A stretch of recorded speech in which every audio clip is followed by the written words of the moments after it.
Today I'm really excited about this conversation. I have Kelly Tenkely, and Kelly has dedicated herself to illuminating how educators can honor the humanity of every child. She started her own school, Anastasis Academy, and this is an academy dedicated to shaping the development of the whole child by engaging the mind, body, and spirit. Kelly is working on a piece of technology also. She's the founder of the Learning Genome Project, which is an effort to empower teachers everywhere to honor the identity of every student. Welcome, Kelly. Thank you so much for having me. I'm excited to be here. I just started as an education teacher, and primary was my focus. So I ended up actually teaching a computer class, kind of in a fluke. It's just what they happened to need me for.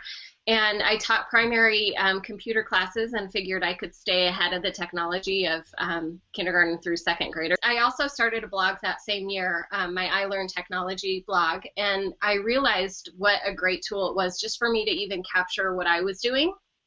And that's really why I started the blog, was so that I would remember these assignments and these different tools that I was finding so I wouldn't forget and then have to reinvent the wheel every year.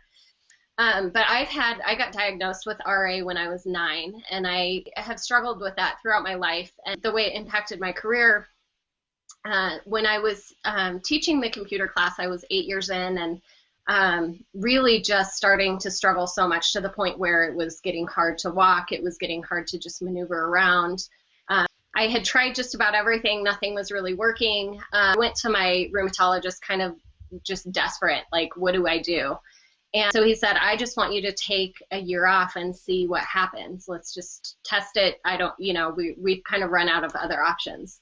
Reluctantly left the classroom and just thought, well, I'll just take a year off and I'll prove that that's not really the solution, but maybe in the meantime, I'll find a solution. But in the year I took off, I did go into remission. So I actually really loved my position as a computer teacher because it gave me such a unique view of the school system and the classroom, because not only was I teaching every student in the school, but I was teaching them year after year. So I knew their siblings. I got to kind of watch them grow up. I got to see how they interacted with their classroom teachers over the years. But I also was a tech integration specialist. And so I got to actually be in the classrooms working alongside teachers. I knew who they were really well. And then had this other view of actually trying to match up technology with what was happening in the curriculum. So I became really familiar with all of the curriculum K through 6.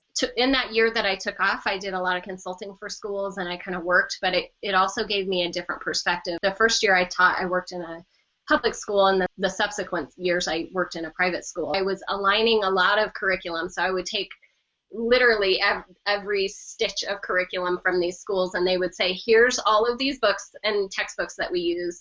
Now tell us how we can align technology with them. And so I would go through page by page, looking through this curriculum at, like, what does the curriculum do? What does it say? What does it ask of students? Where are the places that we could use technology that would feel natural and not like, well, here's this piece of technology just so we can say you're using tech. Right. But when I went and I was consulting, I really started seeing themes in all of the different schools of, like, what was not working in education well, and that theme kind of carried through. No matter what school that I visited, I saw these common, like, stumbling blocks for kids. And but as I was going through all this curriculum, I'm thinking back to the students I taught, and I'm going, well, this differentiation that they say is differentiation is just one level higher or one level lower. Like, there's nothing here that's going to help. And I'm thinking of certain kids in my mind. I have all of these kids that are coming to mind. And as I'm going through grade level after grade level, I realized the activities never even change. It's the same exact activity, but a different level of that activity from grade level to grade level. So I'm thinking, well, no wonder these kids are not getting it or are bored to tears, or by the time they hit 5th grade, they hate school. It's because school hasn't changed for them in 5 years, and it's never done anything to meet their needs. It's never met them where they're at. It always is asking them to kind of jump through these artificial education hoops. And I worked with a lot of different curriculums, so I knew it wasn't just like one company that this was the case for, and then just started thinking, this could probably go differently. And initially, I thought that change would come just through technology. I thought, well, I'll just give them enough technology and enough supplements that it can change how this is going. Well, the problem is that most of these schools really couldn't, they wanted to say that they did technology, but they really didn't have the resources or the ability to really do it well or to focus on it. So nobody's going to, only have one computer in their classroom and then use all of this tech or try to use all of this technology when they don't have the resources available to really do it the right way or do it well. I mean, that's the goal, is to better humanize what we're doing in learning. I think one of the things that started to really just rub wrong is we have all of these amazing, unique individuals with different gifts and talents and passions and a vantage point on the world that nobody else in the course of history has ever had. And yet our goal is to send them through the exact same education. And our end goal is even that they all look the same when they leave, right? We want them to have the same skills. We want them to have the same content packed in. And that's our goal. And to me, that seems like the wrong goal to have. If you're dealing in humanity, we shouldn't all look the same, because the world actually needs people who are fully alive in who they are and who can interact and connect with a world that desperately needs them to be exactly who they are, to solve problems that we've never solved before. And I think we've gotten so complacent in education in general with, well, this is just the way that education works. This is how it happens. This is how it goes. That I think if we could take a step back from those assumptions and really look at education, I think if we can separate out like, well, this is how it was done when I was a kid and, I turned out fine, that kind of mentality, it would really change a lot for us. And the other thing, I think we have gotten so married, public or private education, to curricula and to these publishers who sell us this stuff. And we've gotten so married to these products that we stopped thinking about like what's really best for kids. And it's not a boxed curriculum that says this fits all of your children. It really is looking at your kids and recognizing them as individuals, recognizing the humanity there and saying, how do I reach this student? How do I help them recognize the gifts that they've been given, the things that are in them, and how do I really make that meet their needs the best that we can, and not assume that this curriculum that we bought because it came in this really shiny package and the salesperson was really convincing that that's going to meet needs. Two, the tests are tied to that curriculum, so I also have a beef there because I don't believe that's the best way to find out what a child knows and can do. And yet, as soon as they get an education, we think, well, we have to give them tests so that we know where they are. Well, no, we don't. We just have to pay attention, because if you're paying attention, you know where they are. You don't have to test. You don't need a piece of paper to tell you that if you're doing your job right, if you're being intentional and paying attention. I think that's my biggest beef with public education, but I think just traditional education in general is the reliance on curriculum and testing.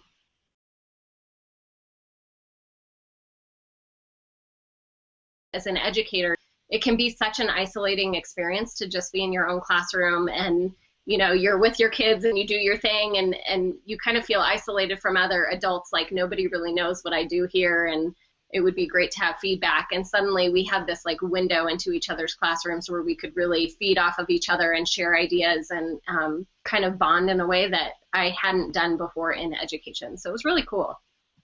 I credit so much to Edna and Maggie because they both worked in IB schools. They still work in IB schools.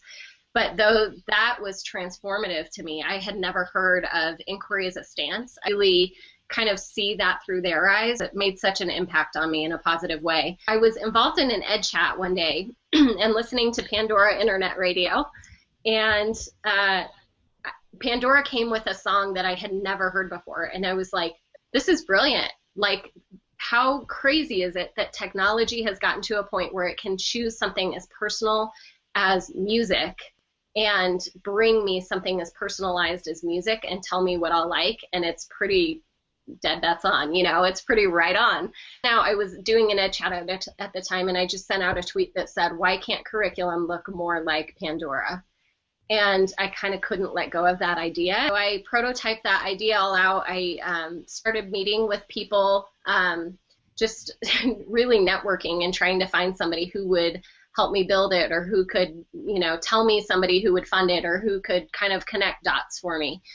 Pandora's called the Music Genome Project, so that's where I got the Learning Genome Project. But I thought, couldn't we do something where technology really could match the perfect resources with the kids who need those resources and help teachers with that process? So as I was thinking through what that could look like, I started sketching out what a school would look like that would work in. Because I thought, most public schools or most traditional school settings will use something like this for their very highest kids who they don't know what to do with, and their very lowest kids, and all of those in the middle still get forgotten. So I thought, okay, if that's not the case, then what does it look like?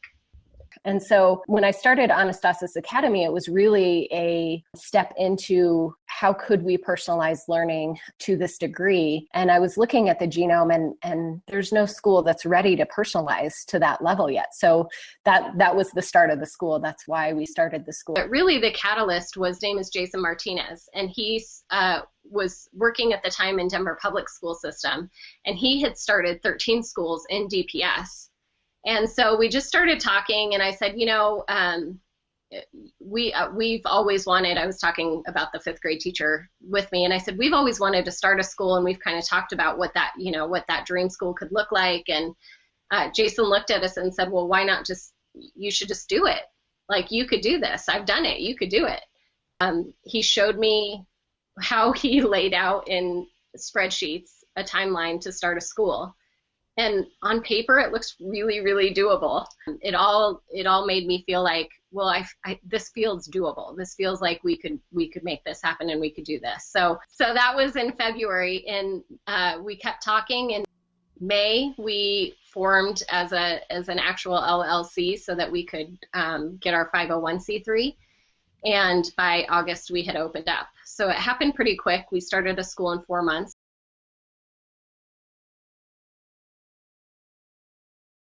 Kelly, how do you assess them? First thing I try to help parents understand is when we're assessing, we're looking at them developmentally. We're not comparing them to the kid that's the same age in the same class.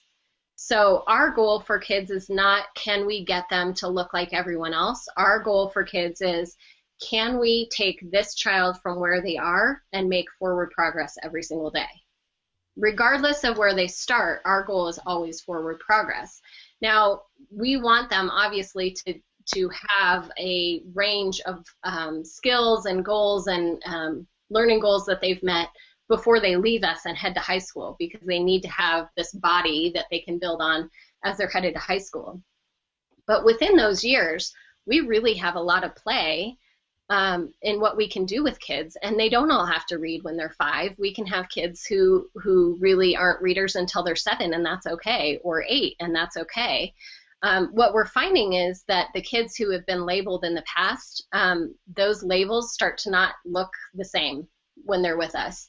And the labels fall off because, not because we just don't use them, which we don't, but also because when they're allowed to grow and learn at their own rate, it really transforms everything. And suddenly they don't feel like the stupid kid in class. They see that they can contribute, and they realize that even though I'm not the best at this skill, there's other skills that I have that kid that's really good at this skill doesn't have. And so they start to recognize their own giftings. They start to recognize where they do have impact. They start to see how they contribute now and not sometime in the future.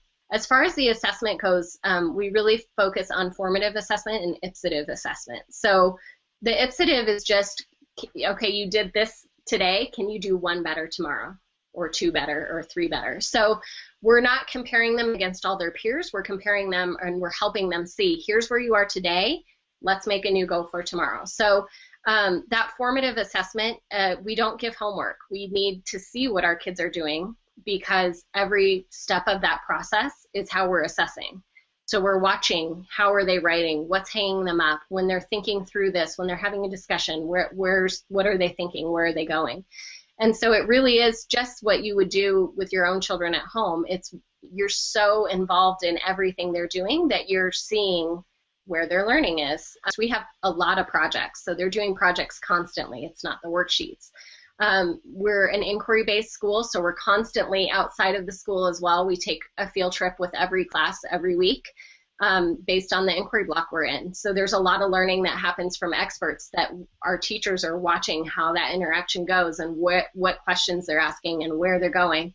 That's really how we assess. So it happens every single moment of every single day, and our teachers would tell you that's absolutely true. We also cap class sizes to 12 students per teacher, and so that's one of the ways that we make that a little bit more manageable.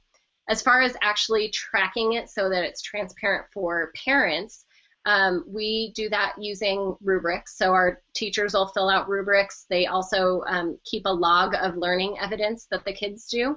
So that learning evidence and the rubrics ends up showing up in this wheel that we've created that really shows the whole child. So it's not just a math grade, a science grade, a social, like you typically get. They have those categories, but instead of just saying math, it says mathematician, because what we really want is our kids thinking like mathematician, scientist, historian.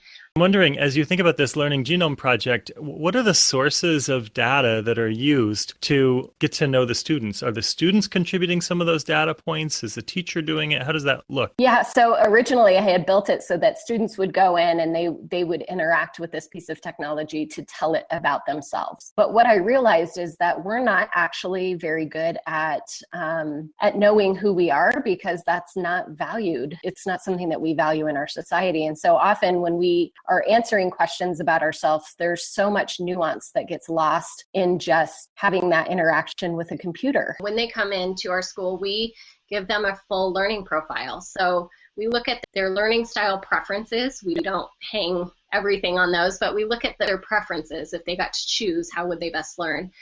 We look at multiple intelligence strengths, brain dominance, interest and passions, and they go through this whole, we made it into like a card game.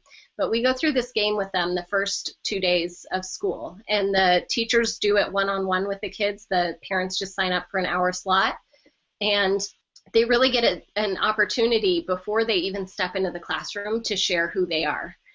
So our teachers have an advantage in that when their kids are coming in, they already know what floats their boat. They already know what they really enjoy. They already know kind of how they learn and who they are as a student.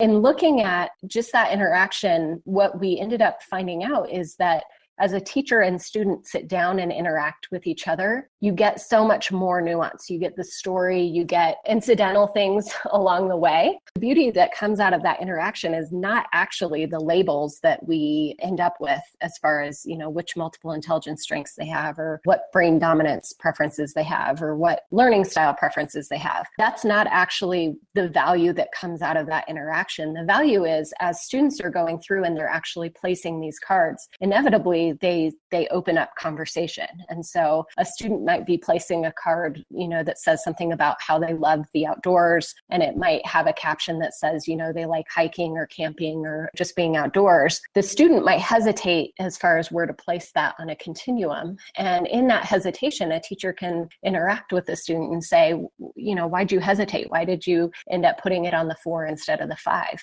And they'll say, well, there was this time when we went camping as a family and it was a disaster and everything went wrong. And my dad was really mad and the milk and the pickle juice spilled together and it was sloshing in the bottom of the cooler. It's all we had. And you hear about the stories that happen in their family, and you hear about the interactions that they have, and they start to reveal more of who they are than you get through a computer interaction. And so for us, the beauty in that is really all of the story that comes with it, because you learn things about a student that would take years of close interaction with to hear all those stories and to learn all of those things. And so for us, it's really an opportunity for us to get to know who the child is, beyond just who they are in a classroom, but who are they in their family and how do they interact with others, and what stories do they tell and what's important to them. And that really is the beauty of the learner profile. It's not necessarily those labels that come out of it. And then for the student, that interaction helps empower them. It gives them agency, because as they start to learn better who they are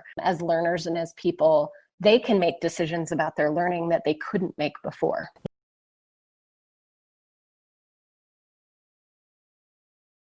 From there, we look at where they're falling in the standards, and then we're looking at forward progress. This is why we had to write our own standards, because the Common Core are written very grade level specifically. So we needed just a continuum from kindergarten through 8th grade.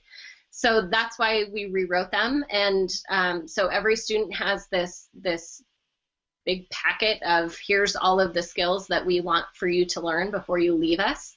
And as they learn them, we put the date on that they've learned them, and that's how we keep track of where kids are in their learning.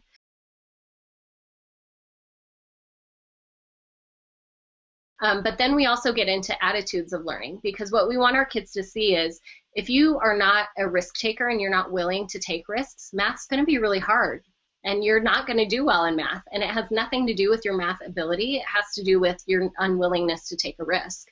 So we really want to break down even further than kind of your traditional behavior or character, because what we want kids to see is exactly what part of this character trait is playing into how the rest of this goes. What attitude towards learning is playing into everything else. If I don't have perseverance, that makes a difference in how my writing looks, because if I can't persevere, I can't get to the end of my writing. So that will affect that.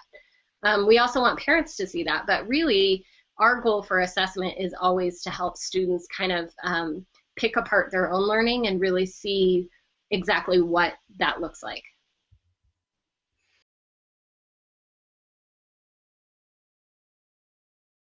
We literally, when I started the school, we didn't have any endowments. We had no like fundraiser for it. We had literally $0 in the bank. There was nothing that we contribute. I think I contributed $60 to make copies for our information nights, and that was it. And the way that we did that was by, we had an enrollment fee that was due. Again, we're a private school, so we are tuition based. But what I did is we created the school based on per pupil expenditure in the district that we're in, because what I wanted to show is this is not an issue of money. Anybody could do this. This is not a money issue. The issue is, how are you spending your money and what is your goal and your focus? And so I wanted to prove that regardless of how much money a district had, that it was possible to do this for kids, to individualize to this level for kids. So our tuition is $9,000 a year. We hired teachers with no money in the bank. That was nerve-wracking. Michelle moved here with no money in her bank. Right, yeah.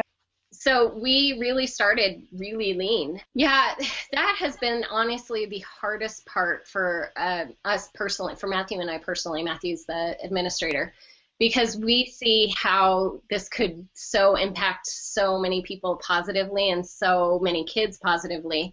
But it does limit the $9,000 does limit our demographic. So we tend to have a higher middle class demographic of kids. However, every year we have just decided that 10% we are going to give away. And so we do scholarships, and that helps diversify our population a little bit, but not nearly what it could be if it was free. Our goal is to go free, which is why we're starting the Benefit Corp, so that we can provide the education for everybody. And the Benefit Corporation would obviously, the benefit would be for our school and to start other schools like our school.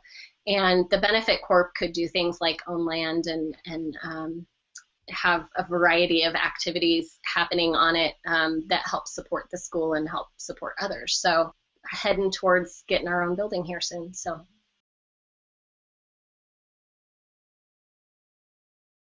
we didn't, in Colorado, they make it ridiculously easy to start a private school. There's 4 requirements and they're all manageable. So for us to start a school as a private school was like starting a small business. You have to have obviously a safe work environment. You have to say the pledge, which I thought was interesting. So we say the pledge every morning, and you have to teach the Constitution by 7th grade. You have to have a curriculum that's got some sort of a sequence that moves forward. So those are the requirements for starting a school in Colorado. So we thought, well, we could do that. That's, that's no big deal. We can definitely do those.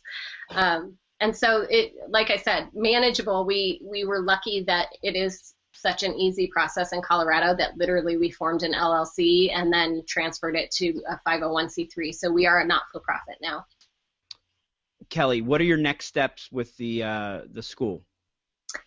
Well, this year, like I said, we're implementing our own standards, which is kind of exciting. I feel like this is our year where we really become ourselves fully. We are hosting an education conference to kind of show off and showcase what we do to help people think about education differently. Most conferences you go to still have the assumption that school works this way. So even the innovative conferences tend to think within those confines. We really want to say, let's not think within any confines, and then we can come back and scale it back and make it more reasonable. So we're excited about that. We're getting our assessment system really dialed in. Right now it's in numbers. So it's a spreadsheet and it's so hacked and like paper clipped and duct taped together. It's amazing. But I'm hoping to get that actually usable as an app so that we can utilize it better within that. It's just got a better user interface, but also that we can share it with everybody else. So that other schools can start to utilize that different type of assessment. And it really does, it gives parents so much more information than your typical report card. It gives students so much more information about their own learning. So we're doing that. That's exciting. We have a huge garden, and that's really getting off the ground. We partnered with a organization in town here called Same Cafe. It stands for So All May Eat. Anybody can eat at this place. It's a nice little cafe downtown, and you'll have really great business people dressed to the nines, and they're having lunch alongside a family who can't afford to eat out. And you pay what you can, and if you can't pay anything, then you donate some of your time to wipe down tables or whatever it is. So our garden helps feed those people, and our kids go down there and work, and so really cool partnership.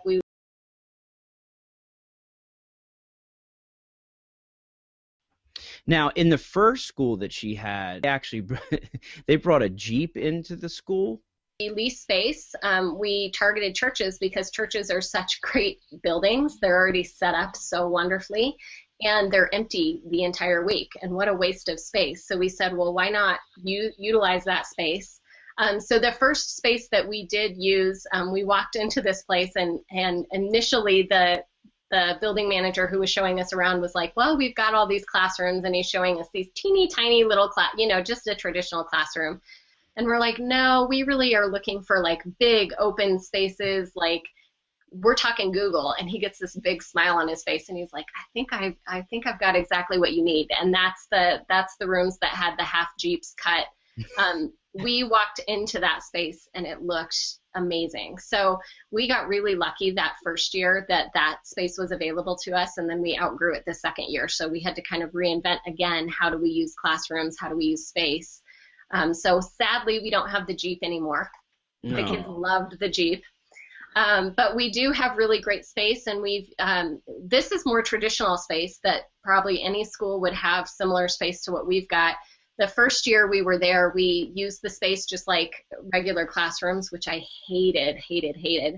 And the kids didn't like it either. They missed the kind of bigger open spaces because they had so many opportunities to learn from each other the first year that when you put them in separate classrooms, no longer happens. You kind of start nesting in there.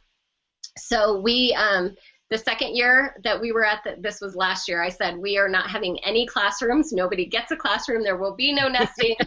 And so we made spaces, and the idea of postures of learning, that in each room there's a posture of learning. There's a way of learning that will happen in that room. And so we have a coffee shop. We have a prototype lab. We have a campfire room. We have genius labs. We have a theater room. We have silent like a ninja room. So our goal with those is really to teach kids that in different spaces there are different expectations, and it kind of triggers that natural response of when I walk into this room, I know what to expect.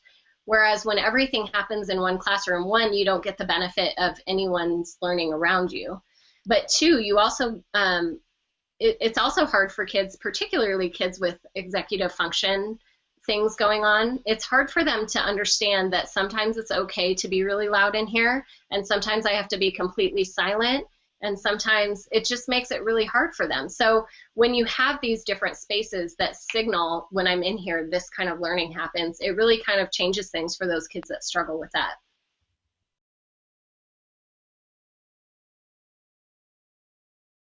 Give us a day in the life at this school. What does it look like from a student's perspective? Yeah, so our students come in at 8:15 and we all get together for what we call metanoia. It's a community time. So kindergarten through 8th grade, we're all together. We're all learning together at the same time. And often we'll bring in guest speakers to talk to us. And it really is just a time to build culture, to build community. We do mentorship groups sometimes during that time where we'll break off, and it's always the same mentor group. So mixed age groups get to know each other on a deeper level. And from there, we do that every morning. From there, we do a mile walk. We also do that every morning. Being in Colorado, sometimes it's cold and nasty. And so if it's no good outside, we'll do a dance party or something inside. But the idea to get the blood flowing, oxygen to the brain, to get kids moving, to give them an opportunity to catch up with friends, all of that important stuff that so often gets overlooked in schools. And that really sets off our day on the right foot and ready to work and do big things together. From there, we go into what we call our inquiry block. And inquiry is our philosophy toward learning. So we don't use the typical kind of box curriculum that you see in schools. Instead, we follow inquiry questions and we let kids indulge curiosity and explore. So you'll see kids all over the building. We use space quite differently. So rather than having a classroom they're in all day, they have space that's tailored to the posture of learning that's happening in that space. So you'll see kids in the coffee shop, maybe doing research, and then you'll see other kids from the same class, maybe working in the prototype lab, prototyping different ideas. And you might see kids in Genius Labs recording their voices for a project that they're doing. And so for us, really, at the end of the day, our goal is to empower students as learners. We take a field trip on average once a week, and it's always tied somehow to that inquiry block so that kids are seeing that learning in context. From there, there's a recess in there in the inquiry block, and then they come back and do some more inquiry. And then lunch happens. And in the afternoon, that's where we're really taking advantage of knowing who a student is as a learner from a teacher standpoint. And that's where we're working on what we call foundational skills, the reading, the math, writing, listening, and speaking. And we call those subjects out separately because it's really hard to do inquiry well if you don't have a strong foundation in the reading, the writing, the math. And that's where we're leading students through on a skill by skill basis and pulling curriculum and resources and things for them to learn for each individual. So you can have a class of 12 and not two of them are doing the same thing. So it looks more like center-based work. There's a lot of independence during that time where kids are working independently. And it looks different every single day and every single class because the pace that the kids are going through different activities and what they're working on could be wildly different in the same classroom. That sounds like a pretty amazing school. The more that we innovate in, the more we have to innovate within because there's no external solutions that meet our needs. And so, you solve one problem and it creates a need for another business or another idea to solve new problems. You're living out some moonshots here, but do you have another moonshot? What is your moonshot in education? Look at how do we fund education in the future? I think we have to look for creative ways to support education outside of just tax dollars or tuition. And so looking at interesting ways to marry businesses or different opportunities to fund some of what goes on in schools. And so one of the things I'm currently working on is an enormous greenhouse that we call Groasis. And the idea being a large, half a soccer field size grassy area that's located inside a greenhouse and looking at solving several things with that space. One being it becomes an additional learning space for students. I've become really interested in the idea of nature deficit disorder and how